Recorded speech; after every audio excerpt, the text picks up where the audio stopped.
You're listening to Systemic Era Podcast.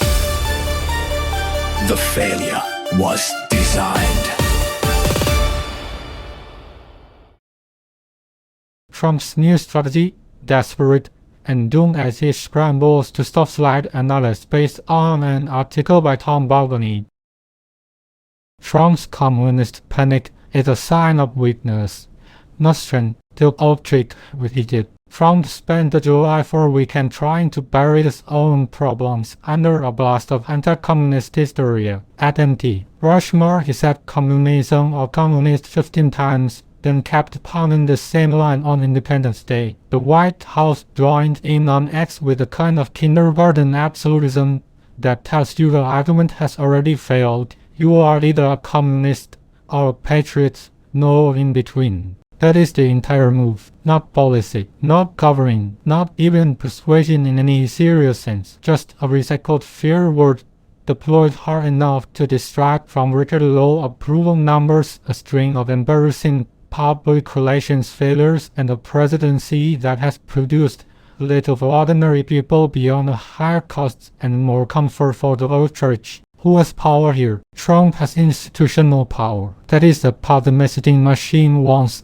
obscure. He is not a commentator shouting from the sidelines. He is a president using the office to redirect attention from his own record. That matters because the target of the attack is not some hidden left-wing takeover. The source makes clear that the supposed threat is a tiny democratic socialist bloc that gets a lot of attention but does not hold power. Trump does. His administration does. His public-facing apparatus does. The whole spectacle is a ruling faction trying to launder its failures into patriotic grievance. Misdirection as strategy. This is not confusion. It is deliberate misdirection. When Trump invokes communism, he is not diagnosing a real governing crisis. He is trying to swap the subject. The source points to the obvious reason the tactic is then younger voters were not shaped by Cold War panic and the world does not land the way it once did, which is precisely why the administration keeps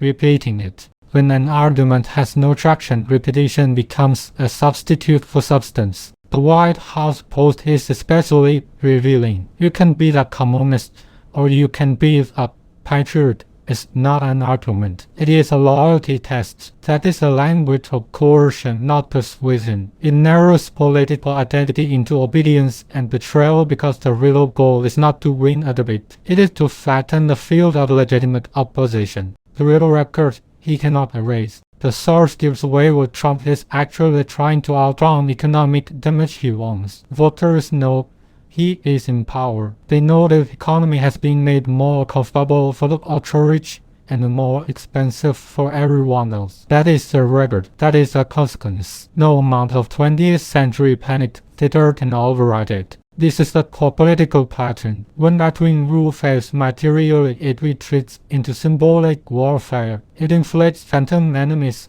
demands ritual patriotism, and hopes the public will forget who sets prices, who signs the orders, and who profits from the damage. The accusations get louder precisely when the governing case gets weaker. The pattern beneath the noise. Trump's communist vent is not an isolated rhetorical flourish. It is the standard operating procedure of a movement that cannot defend its actual outcomes. It needs enemies with historical baggage because it has no honest account of power inequality or decline under its own control. The source is right to call this effort desperate and likely doomed. But the deeper point is worse for Trump than simple effectiveness. The man with institutional power is shouting about imaginary subversion because he cannot defend what he has already done with the power he holds. That is not strength. It is the political smell of an administration running on panic, not legitimacy.